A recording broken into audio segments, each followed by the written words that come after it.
Hi, folks. Welcome to, God, what day is this? Tuesday. Yes. The Tuesday podcast and videocast. I've got Stuart Lockhead with me. Hi, Stuart. Hello there. And Jimmy Hutton from the from the mobile unit. And I'm Norris Stewart. We're going to cover this morning's edition of the inquiry into the civil service handling of Mr. Salmon's accusations. We're going to have a wee chat about changes to the NEC, and we're going to talk about the First Minister's speech to conference. So let's kick off. We've got Nicola's got a speech to Parliament, well, a speech to Parliament, answered questions in Parliament today at 2:20. So we are actually recording at 2:25. So we want to get a bit of a move on today. The inquiry, did anybody else catch it? I did watch the first 40 minutes. And then I thought I had other things to do, as you have. Judith McKinnon was on. She managed to turn up this time, but we still didn't get to see her again. She is second-hand being slated. She was hounded out of the Police Scotland, I believe. You know, she had to leave there. And how she managed to get a top job in the Scottish government, nobody seems to know. What did she? I think she gave away one or two key things. What was she saying here? I thought she'd virtually, in a little bit of jigsaw. Somebody was cited in the details. Who was this? Alex Cole Hamilton. I'm not going to. It looked as though, it sounded as though somebody's identity was being mistakenly released. I'm not going to get involved in what that might be, because that would get me involved, wouldn't it? And then there was a strange expression, testing against the policy. Yeah, this was the excuse for showing the unfinished policy procedure that they were working up for harassment to a proposed complainer. I find that whole aspect of it very strange. Why would you show potential complainers a new policy that hadn't been signed off? I don't see the point of that.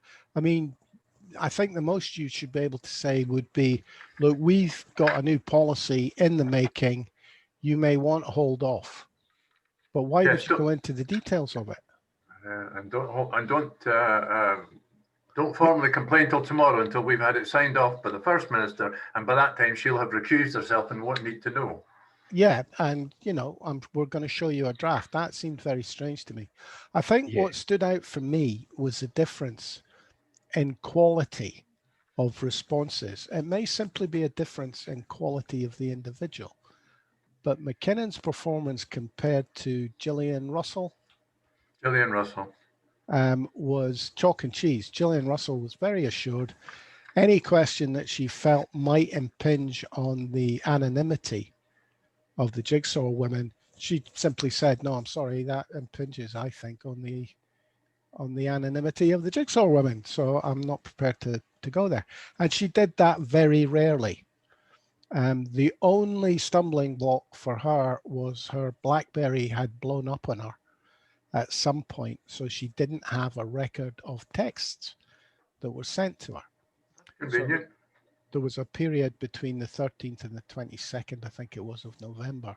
Oh, that's very convenient. Well, that is the key period.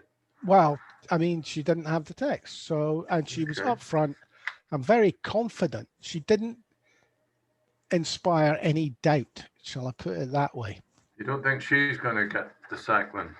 Well, she was the sort of mum that everybody went to have a chat with. She wasn't involved in the policy making.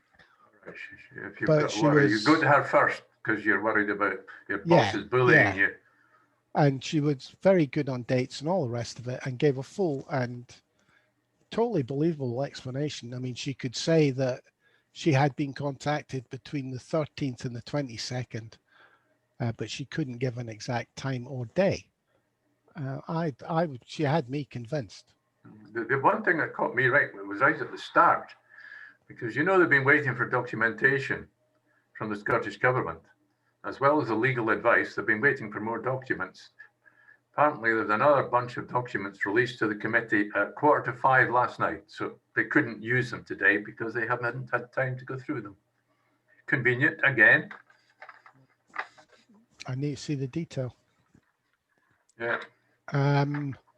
Jimmy, your thoughts on this? I'm just a bit sus about the whole thing still, mate. Like you say, showing it to possible complainants, that gives the impression that possible complainants had input into designing a system that would make their complaints more believable, more effective, and make the process easier for them. Whether that was the case or not, that's the impression that that particular action gives. And that then leads credence to people who say it was a conspiracy. Because it's awfully handy if you're going to conspire to make things as easy as possible for you to conspire. It just doesn't sit well, that at all. And it's either real serious incompetence or it's collusion. I struggle to believe that people that senior in positions of that authority could possibly be that incompetent. Well, I have to be honest, Gillian Russell renewed my faith in the quality of our civil servants, which none of the other Evans or the other one did. Well, look, just what you just said now, Jimmy. I think somebody else would agree with you, and that is Kenny McCaskill. Don't forget, he was Justice Secretary. He worked with a lot of these people, and he said as much in an interview last week. And he says he didn't believe these people are incompetent. He believes they knew exactly what they were doing, and they did what they were told. Yeah, there's still a lot to come, isn't there? There's enough stench about everything at the moment. I think it all boils back to Leslie Evans again. I think it's worth noting as well that Salmon's lawyers have been knocked back for payment for their input on Salmon's behalf. So you've got now one man alone having to fund his legal team against the Scottish Government. And he's still the main target of the Scottish Government. He may not be the target of the inquiry, but he's still the target of the government. Oh, I don't think there's any doubt that if he's not the main target, he is certainly being targeted by certain members of the committee. I mean, Alex Cole Hamilton's question, or actually it might have been Bomber Bailey's question to Gillian Russell about how many complaints did you get over and above the ones we know about? And were they about the First Minister? Why does the committee need to know that? They certainly don't. It's not within the remit of that committee what they're actually meant to be investigating, is it?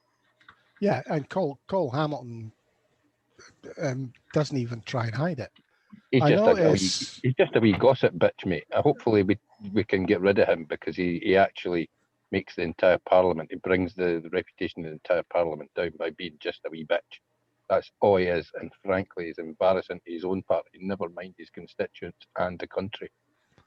Murdo, I've never won an election. Fraser was missing today. I don't know where he was. Jackie Bailey, again, was very forensic. What was Andy Whiteman like? Because I know you don't like him. Andy was a bit kind of all over the place. His questions were a bit confusing, I think it's fair to say. He wasn't up to speed then, perhaps? Well, he was, but he was looking at the minutiae and didn't ask enough questions to kind of give you a narrative. So he was working in his own head. He certainly wasn't playing to the camera, where Bailey is playing to the camera, but making a good job of it. I've been quite impressed with her and her questioning. I don't think she is a lawyer, but she sounded like a lawyer. Well, I don't trust Judith McKinnon. This woman, last week she was supposed to turn up and she was blocked. I'm starting to worry about John Swinney. And this week we didn't get to see her. I mean, how do you can't believe a witness like that, can you? She doesn't inspire confidence, let me put it that way. A bit of political speak in there for you. She does not inspire my confidence. I don't think she was in the room. It sounded as though she was on a screen. Well, but that makes a difference as well. You know, does she have a lawyer out of picture advising her? I'm pretty sure she would be allowed to have a lawyer sitting beside her. Yeah, if she wanted. In person, yeah. Okay, let's move on to what I think we'll all accept is better news. The new NEC for the SNP. Jimmy? Aye. The Wokarati have been put to the sword in many cases, and they're awfully upset about it this morning. A lot of people with and within the party seen this as a battle for the soul of the party this weekend, and it was far more important than any speech or any motion that got discussed. And the slate of candidates that have been elected can now hopefully drive the SNP back to its core mission, which is independence for Scotland, instead of sitting twiddling their thumbs around the NEC table and working out how they can push minority agendas to the forefront, which seems to have been, well, between that and that seems to have been what the NEC was about in the last year, pushing minority things to the forefront and working out ways to remove power from the constituency party and centralise it, which is a bit of a worry. I think Edinburgh doesn't have to be telling the Highlands and Islands constituency parties what they do and who are going to be their candidates. And anybody that feels that Edinburgh should be doing that shouldn't be anywhere near the NEC, in my opinion. Stuart? Yes, I actually ended up staying up till about 2 in the morning. For me, it was a relief. I wasn't expecting the result that we got. It was fairly comprehensive. We've got various people, of course, I went to check with people whose opinions I value. James Kelly calls it a quiet revolution inside the SNP. He's very particularly happy that Alan Smith lost out. He's impressed that Craig Murray got quite a big vote, considering he's not a real Kent face. Mike Russell was always going to win the presidency, wasn't he? 25%. Craig Murray got. It's not bad for the, and also Neil Hanvey. Don't forget, he was elected to the NEC. He was banned. He was chucked out of the party very recently, and he's back. And of course, Rhiannon Spear and Fiona Robertson both lost out. Now, as far as I know, Fiona Robertson's back in as some kind of minority group representative, because I can't see it on the list. But what he sums up, and it's interesting what he says. In a sense, this outcome, this is James Kelly, poses a dilemma for one or two of the rebels too. Having won the party back to some extent, won't it be harder to justify sabotaging the party next May by splitting the vote on the list? I'm happy to see the changes. The problem now is, because these minority voices, agree with them or disagree with them, are entitled to be heard and should be heard. My fear is that they get swamped, and we don't want that. We want them to have a platform, and on the NEC, we don't want them to control the NEC, but we do want their voices to be heard. So there's a difficult game to be played here by the people in charge of the NEC now. Well, the politicians, that's what they signed up for. Yeah. For example, they need to get in about Humza Yousaf and gut his hate crime bill. In fact, they probably need to spike it altogether. because most of civic society in Scotland doesn't want a bar of this hate crime bill. He's dropped bits and bobs of it to try and make it a bit more acceptable, but most people think it's absolutely unworkable and is led by agendas rather than law and reality. So let's be real about that and get rid. Well, I'm not actually even talking about that. I'm talking about the cohesion of the party. It's already, I saw a tweet today saying that LGBT people feel unsafe in the party now as a result of a democratic vote involving the NEC. Wonderful. It's wonderful of them to use the word unsafe. I wonder if did they ask the Labour Party if they could use their language? Well, the point I'm making here is that that's a danger, that there is a genuine schism created of minorities. Yes, but come on, the leader, unofficial leader of the faction, as it's apparently been called, that has won this NEC election, if there's a winner, is Joanna Cherry, who's a lesbian. Proud. But she's not the right kind of lesbian, mate. Oh, sorry. She's not the right kind of lesbian for these people. I'm sorry, Kirsty Blackman put out a tweet this morning that she ended with hashtag saying that she was sad about last night's results. How is she sad about a democratic election in a democratic political party? But she ended that with hashtag proper feminist. And you think Kirsty Blackman is basically saying, I'm the right kind of feminist and the rest of yous are all wrong? And so what did stuck his oar in. Has he? What's Wishart saying? Oh, I didn't keep it.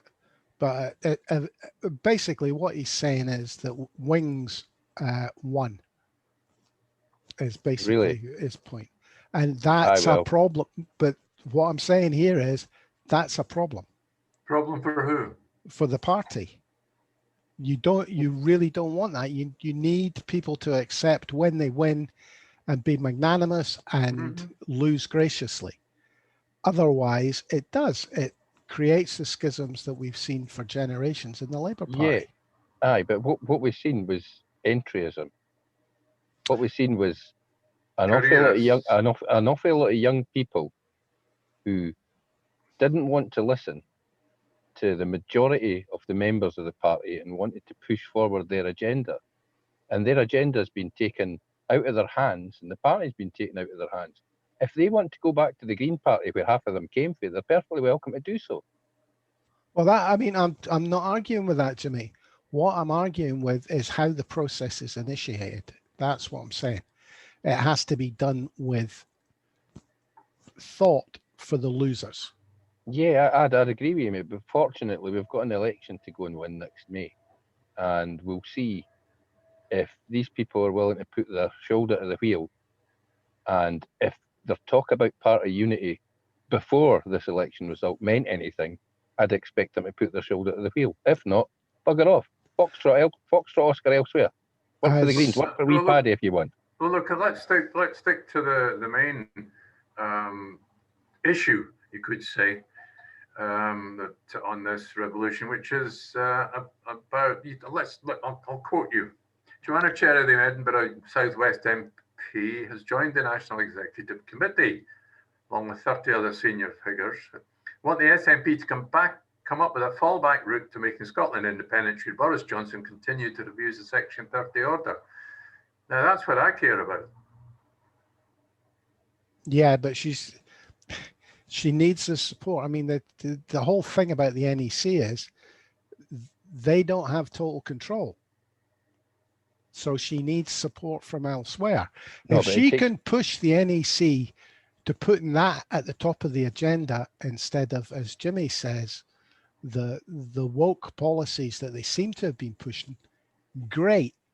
But if it leads to a fight on the NEC, that does not help the SNP for next year's election. Well, that's a good. I mean, that is a question that I'm not sure if I can easily answer. But I'm certainly relieved that there has been a change in the NEC, and that's because I'm a very, my number one aim is independence of Scotland, and the SNP is a vehicle, not the party. Doesn't matter to me. I'm particularly glad to see the back of Alan Smith. A period of contemplation for Alan Smith as he looks forward to his future career might help. But yesterday, all his protestations about having nothing to do with Jordan and he's my ex, blah, blah, blah, well, that got blown up because Jordan had access to messages and published private messages in an attempt to smear Joanna Cherry again. So, Mr. Smith, if Jordan is your ex, go and do something about it and Well, point that out to him. Well, yeah. if you can forgive me, remember the NEC also incorporates party discipline. Yes. So the next moves when it comes to pulling people up for discipline will be interesting and will be the first indicator of how big a war this could potentially be. Yeah, well, Well, come on, mate. No, we've had about 15 civil wars so far. This one's not going to cause any real harm. I actually think this could cause. Well, look, ruptures. the other point was, yes, the complaints process. People were complaining. I mean, it was a very factional complaints process.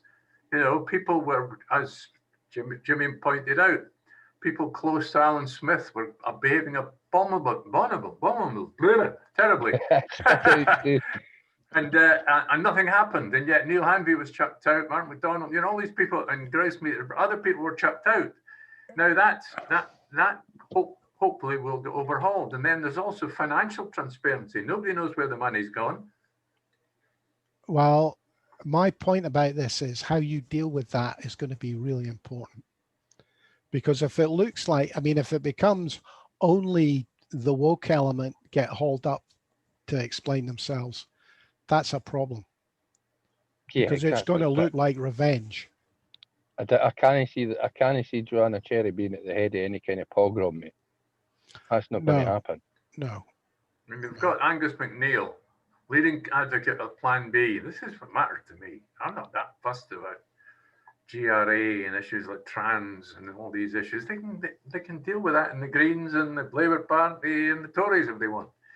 Irrespective of personalities, says Angus Brendan MacNeil, this was a good win for ideas, and I hope we don't go through a third party conference where we need to debate Plan B and find it's blocked.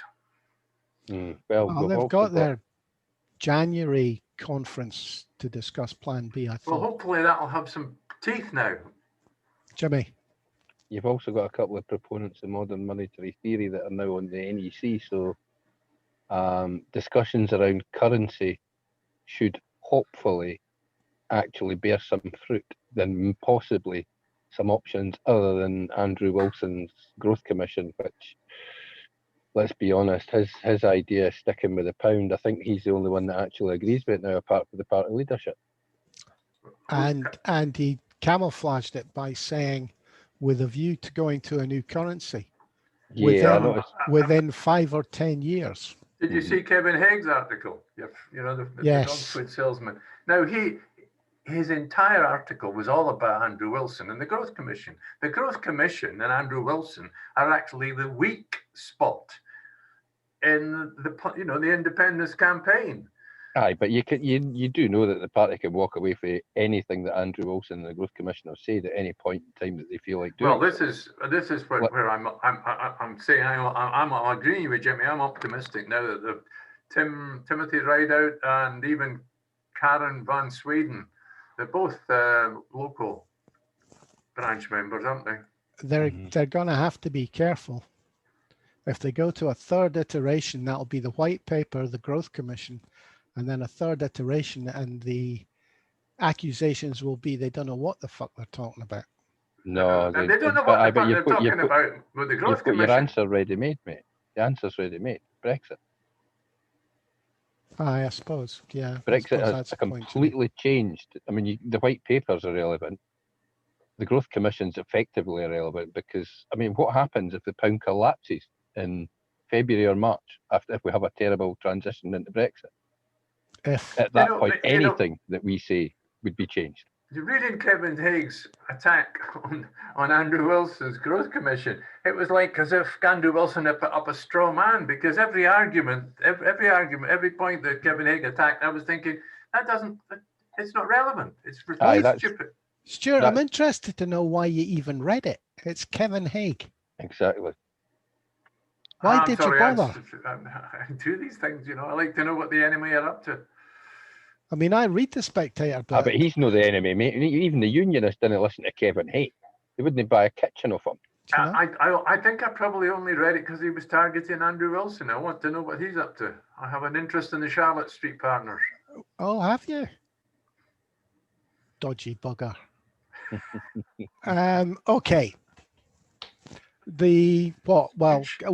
I think we can say we're over the piece happy with the NEC.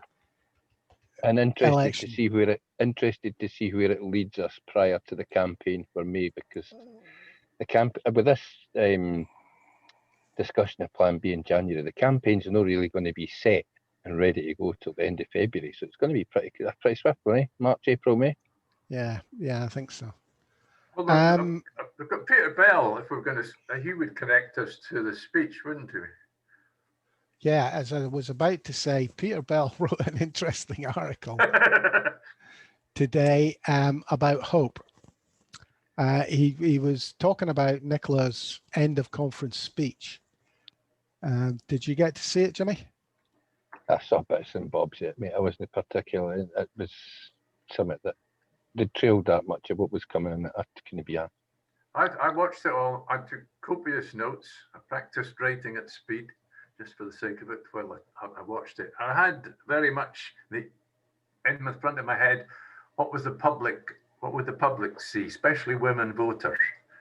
And I thought she was very impressive on that basis. But certainly the punchline was let me down at the end, but then I expected that. And then it's going to left Peter A. Bell swithering, shall I say. He doesn't use the term, but he can't make up his mind. Marginally more cause for hope than yet deeper despair. She might have taken a few baby steps towards being the best leader of the independence movement the First Minister can be. I kind of came away feeling, I felt that maybe she'd moved a bit. Now, I don't know whether the NEC result, I mean, she would have had that by the point of the speech. No, or a good idea. No, she wouldn't, because the speech was pre-recorded. Well, I think she would have had a good idea. You reckon? What the NEC was doing, and I think that may well have helped her to take baby steps, certainly, but I'm much more confident that there will be an unequivocal declaration in the manifesto that there'll be a referendum.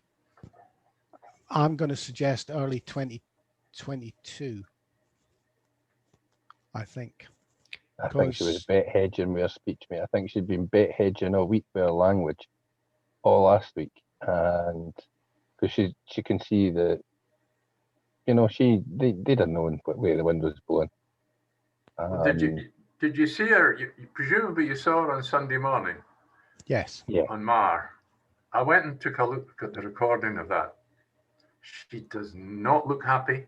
She does not look well. She was blinking like mad. She was very uncomfortable. She looks as if she's under a lot of strain. Yeah. Really, really didn't look happy at all. And yet, by the time I saw that speech, I watched the speech, and then I discovered it was pre-recorded. And then I started thinking maybe she did the speech before she got grilled by Andrew Marr. Got lied to by Andrew Marr.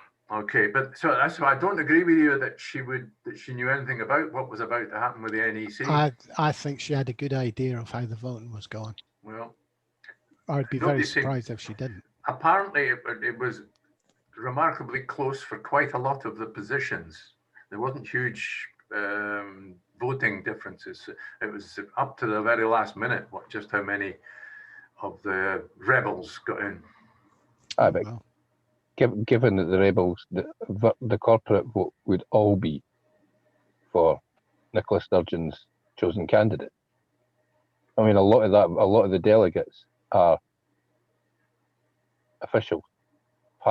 They've got jobs with the SNP, so they just do what they're told when it comes to the voting. So for the rebels to win, they done remarkably well. Yeah, I can't disagree with that. The speed that I'm kind of with Peter. I'm maybe a little bit more on the hope side than Peter on this one. I do think that there was no be patient nonsense, you know. And I think we're going to see the likes of Alan Smith and Pete Wishart getting a bit more sidelined.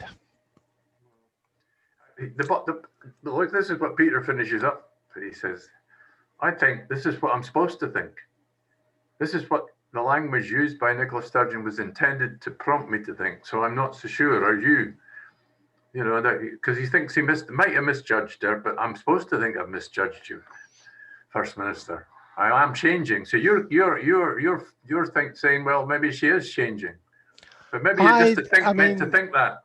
The way I came away from it thinking she's moved a little, not a lot, moved a little. I think there's now a possibility. I think she can be pushed, put it that way now. But in a way, she's been doing that for 6 years. I'm not disagreeing with you, Stuart. Persuading people that she's going to move, and then she doesn't. I'm not disagreeing with you. However, I'm willing to bet you a tenner that the I'll take you commitment to an independence referendum, regardless of what Johnson says, will be in the manifesto. She's setting it up. She's teeing it up. This is about democracy. This is not about Westminster. So, you know. I'd just rather see the language that you're not going to get from Nicola, but I'd rather see stronger language. You know, I'm tired. We're backing putting an awful lot of money down on a horse that's already refused to jump the fence twice. You know, she let Theresa May slap her down, and worse, she let Boris Johnson, when he had no majority because he'd thrown his own majority away, she let Boris Johnson just ignore her. And then she handed him a majority by agreeing to a general election in December 2019. That was a catastrophically bad move. That was a bad mistake, yeah. And frankly, I worry that she'll refuse to jump the fence for the third time. I'm not saying, I'm not quite sure what the fence is, to be honest.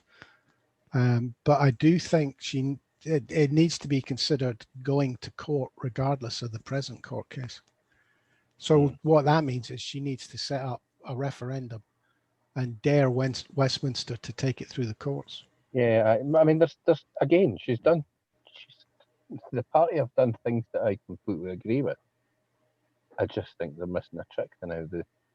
This is the weakest British government in our lifetime. Exactly, Jimmy. I don't agree with you simply because of the size of the majority. I think they're, yeah, again, I don't disagree with that. But if Boris can get his backbenchers on side, which he will do in defence of the Union and the Labour Party, that's my worry. Cracking that nut, you're going to have to do something other than ask for a Section 30. Well, I'd point our listeners and viewers to go and have a look at the 12 Heeds programme that we discussed yesterday with the bloggers that went out last night. There's some great ideas there. There's some key, as you always get when you get 5 old grumpy buggers together in a room, although they weren't together in a room, but online. But there's some nonsense came out of that, but there's some fabulous ideas there as well. And Grouse Peter came out with one. You know, they were asking folk to sum up at the end, and a couple of them kind of came out with this idea that we are going to get absolutely nailed by Westminster. They're going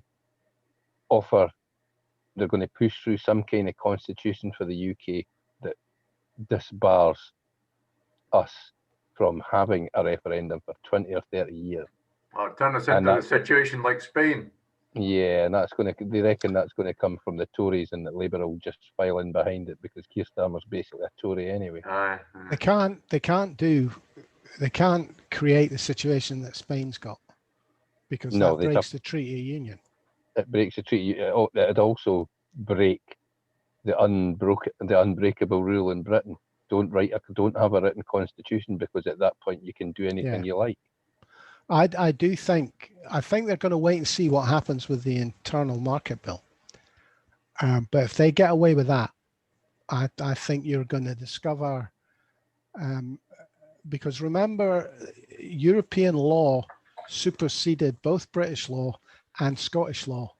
And I fully expect to see something pop up in Parliament saying that English and Welsh law supersedes Scottish law. At that point, our MPs need to walk out of Westminster, and we need to tell them we need to assert Scotland is an independent country. Call it UDI, call it whatever you want. But at that point, if they try and bring something like that, no, Scotland does not submit to this. We are an independent country. What are you going to do? You're going to send your police over the border. You're going to send your army. No, you bring the MPs back to Edinburgh, and they quorate in Edinburgh. Well, they sit in Edinburgh. That's a mistake they're quite capable of making. Mm-hmm. Well, Boris they're gallus enough, mate. They're certainly gallus enough. I mean, you hear how Jacob Rees-Mogg was speaking the other day. Yeah, I'm an old-fashioned Scotsman, mate. If I bumped into Jacob Rees-Mogg and I'm sitting on Waverley Bridge now, I'd throw him over. I'd toss him over Waverley Bridge. I would see how all these people get all that upset while the Wokarati get upset when you offend them. And somebody offends you, slap them in the teeth. Be a man about it. You know what I mean? As this country needs to stand on its own 2 feet. And if that means telling Boris and Westminster to ram it and see what they attempt to do when we tell them to ram it, so what? I'm up for that. And so I'll tell you what, half the country's up for it. Yeah, or can I play out the cap in hand by the Proclaimers? That'd be a way to play out following that. No, it wouldn't. Yes, it would. All these forelock tuggers. It's a polite way of. Jimmy might take it slightly more extreme than me, but I can't stand all these forelock tuggers. Well, we're getting near Nicola's statement, so we're going to call it a day at that, guys? Yeah, we better call it a day. Do you still want that speech or not? No, I think we'll just shoot. Yeah. Okay. Sure. So thanks for joining me, Stuart Lockhead. No pleasure. Jimmy Hutton. No worries, mate. And Jimmy, our luck's not rubbing off on you today. Nah, you're all right though, mate. I'm at the front of the rank, and hopefully this one will go further than just the top of the hill next time.